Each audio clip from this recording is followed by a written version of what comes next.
कहते हैं कि पति पत्नी का रिश्ता 7 जन्मों का होता है और भारतीय नारी के लिए उसका सिंदूर ही सबसे बड़ा श्रृंगार होता है। परंतु यदि स्वयं पत्नी ही अपने सुहाग की मौत का कारण बन जाए तो इसे आप क्या कहेंगे। कुछ ऐसा ही मामला निकल कर आया है झाझा के बेनीबाग से, जहां एक देवर अपने भाभी के प्रेम में इस कदर पागल हो गया कि अपने मौसेरे भाई को उसने मौत के घाट उतार दिया और झाझा से बेंगलुरु जाकर अपने भाई की निर्मम हत्या कर डाली। यानी युवक का प्यार ऐसा परवान चढ़ा कि अपने भाई का ही खून कर युवक अपनी भाभी से प्रेम संबंध बनाने चला था। दरअसल ये तस्वीर झाझा थाना क्षेत्र के बेनीबाग स्कूल से कुछ ही दूर स्थित मृतक संदीप के घर की है, जहां एक हंसता खेलता परिवार एक अवैध संबंध का शिकार बन बैठा और एक मौसेरा भाई अपने ही भाई का कातिल बन गया।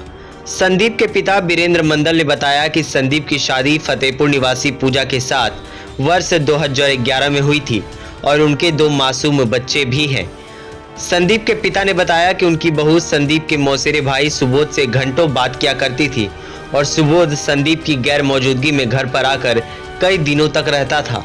अब इस बात की जानकारी जब संदीप को हुई तो दंपति के बीच वाद विवाद होना शुरू हो गया और पूजा और सुबोध के प्रेम प्रसंग में रोड़ा बन रहे पूजा के पति संदीप को बेंगलुरु पहुंचकर सुबोध ने बेरहमी तरीके से मौत के घाट उतार दिया।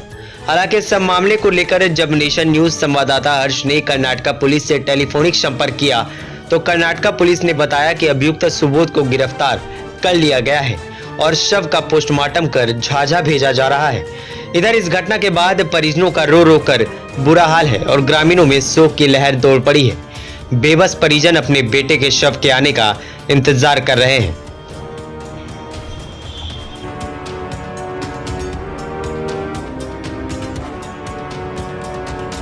देखिए, इस वक्त हम झाझा थाना क्षेत्र अंतर्गत बेनीबाग में मौजूद है। जामू खड़ैया पंचायत अंतर्गत आता है ये गांव और इस वक्त यहां से एक मार्मिक घटना आप कह सकते हैं, जहां एक अपने ही मौसेरे भाई ने अपनी भाभी के प्रेम प्रसंग में आकर अपने भाई का कत्ल कर दिया। इतना ही नहीं, जो मृतक है उसका नाम संदीप कुमार बताया जा रहा है, जो झाझा से रोजगार की तलाश में बेंगलुरु गया था और लगातार विगत कई महीनों से बेंगलुरु में रह रहा था।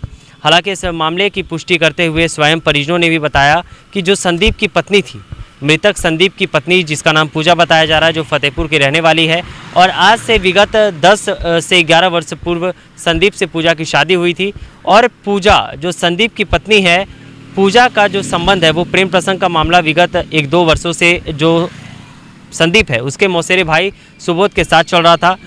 संदीप की गैर मौजूदगी में जो सुबोध है वो लगातार बेनीबाग में आकर जो संदीप है उसके घर में रहता था और साफ तौर पर ये जाहिर हो सकता है कि परिजन जिस तरह से बता रहे हैं या फिर स्वयं जो पूजा है संदीप की जो पत्नी है, संदीप के पुत्र और जो बेटी है उसकी मासूम बच्ची है, वो भी बता रही है कि उसकी मां जो है लगातार कई घंटों तक फ़ोन पे बातचीत करती थी और जो प्रशासन है कर्नाटका पुलिस, उससे भी जब नेशन न्यूज़ की टीम ने संपर्क साधने का प्रयास किया तो साफ तौर पर कर्नाटका पुलिस का कहना है कि जो मर्डर है ये, हालांकि ये तो पूरी तरह से हत्या है और जो मर्डर है इस मामले में जो अभियुक्त मेन एक्यूज हैं सुबोध कुमार, उसको भी पुलिस ने बहुत मशक्क़त के साथ अरेस्ट किया है। लगभग 70 से 80 किलोमीटर दूर हत्या के बाद घटनास्थल से वो लड़का भागने में कामयाब हो रहा था, लेकिन पुलिस की तत्परता से, कर्नाटका पुलिस की तत्परता से उसे गिरफ्तार कर लिया गया है और कर्नाटका पुलिस की हिरासत में फिलहाल सुबोध को रखा गया है। लेकिन अब जब संदीप का जो शव है बेंगलुरु से जब यहाँ पर बेनीबाग आया तो परिजनों में शोक की लहर दौड़ पड़ी। ग्रामीणों में भी काफ़ी शोक है कि इस तरह की जो घटना हुई है,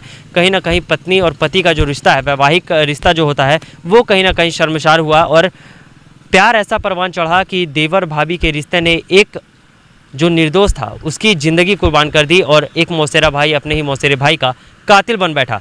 देखिए हमारी इस खास रिपोर्ट में कि जब हमने संदीप के परिजनों से बातचीत की तो क्या कुछ बातें निकल कर आई है। Bureau report, nation news, Jamui. घटना है कि हमारा लड़का जो है बेंगलोर गया काम करने के लिए। हाँ। वहीं काम करता था और हमारा साढ़ू का जो लड़का है वो हमारे घर। आपके लड़के का नाम क्या? संदीप मंडल। अच्छा, कितना उम्र? 34। ठीक है, चलिए। अब साढ़ू का लड़का का क्या नाम है? सुबोध। वो कहाँ के? वो है कौआ को, नवादा जिला। ठीक है, चलिए बताइए क्या बात है।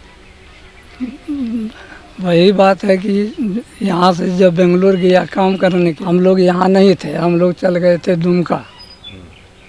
और फिर जो है वो आज से 10 दिन पहले वो यहाँ आया और आकर के यहाँ से अब वो बेंगलोर गया और बेंगलोर जा कर के वहाँ हमारा लड़का को जो है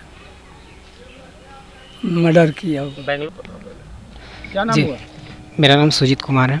आप मृतक के कौन हुए? मैं मृतक का भाई हूँ। भाई है। जी अब ये बताइए घटना क्या हुई थी, कैसे क्या है मामला? देखिए, मेरे भाई का बेंगलोर सिटी में 29 तारीख को मर्डर किया गया है। ये कैसे आप जानते हैं कि मर्डर हुआ? हमको फ़ोन करके बोला गया है वहाँ से। कौन सा? देखिए, वो अपना बयान में वो अरेस्ट हो चुका है। घटना की जो लड़का मारा सुबोध कुमार, हाँ। इसको 4 घंटा रेस्क्यू करके इसको अरेस्ट किया गया है बेंगलोर सिटी में। और ये अपना बयान में दिया है कि इसका कत्ल हम ही किए हैं। और ये बताया कि सबसे पहले हम इसको बियर बार ले गए, वहाँ शराब वराब पिलाए, फिर रूम में ला करके इसके माथा के ऊपर पत्थर से वार किया गया है। तो वो तो खुल के नहीं बता रही है, लेकिन थोड़ा थोड़ा वो संकेत दी है। और वो जो लड़का मर्डर किया है वो अपना बयान में ये भी बताया कि हम उनकी पत्नी से बात करते थे, जिससे मेरे भैया से उसको दिक्कत था। अच्छा। और उसी को हटाने के लिए वो इसका मर्डर किया है। ये भाभी ने कहा है? ये नहीं, वो लड़का कहा है जो मर्डर किया है, सुबोध कुमार। सुबोध कुमार ने आपको कहा फोन पर? नहीं, वहाँ पुलिस के सामने बोला है। अच्छा, पुलिस को सूचना? जी जी। भाभी कुछ बोली? नहीं, भाभी कुछ बोलने से इनकार कर रही है फिलहाल, लेकिन हम लोग को संदेह है कि इनका भी हाथ है। शिखा कुमारी? हाँ। नाम शिखा कुमारी है तुम्हारा? हाँ। कहाँ पढ़ती हो? बैनीबाग के स्कूल में। कौन से क्लास में पढ़ती हो? 5। तुम कुछ बतला सकती हो तुम्हारी माँ के बारे में? हाँ। क्या बताओ? 25 दिन बात की है किससे? दूसरे से। कितना देर बात करती? 1 घंटा। 1 घंटा? हाँ। तुमने पूछा नहीं कभी? पूछा था कभी? पूछते थे, नहीं बताती थी। कुछ बात है तो बताइए, बताइए कुछ जानकारी। बोलिए। गलती से हो सका, बोला गया होगा कभी कल में, कभी नहीं बोला था। क्या बोलिए ना, बताइए और आगे बताइए। 1 साल से हम बात कर रहे थे। आपके उससे साथ प्रेम संबंध थे? नहीं, ऐसे ही खाली बात ही कर रहे थे, उसके बाद में बात करके छोड़ दिया। तो ये घटना कैसे हो गई? आपके पति की हत्या हो गई बता रहे हैं। हम दोनों में, मेरा पति पत्नी में झगड़ा हुआ था, दारू पी के, तो उसी टाइम फोन कर दिया होगा। नहीं बोले थे, लेकिन गलती से कभी कल बुला गया होगा तो वो दिमाग में रख लिया होगा, लेकिन मैं कभी नहीं बोला था। तो आपके और उसके बीच में कोई ऐसे संबंध नहीं रहे? नहीं। नहीं? किसके? आपके और सुबोध के बीच में? नहीं। आप सुबोध से बात करती थी, इस बात से आपके पति को एतराज था? एतराज था ना?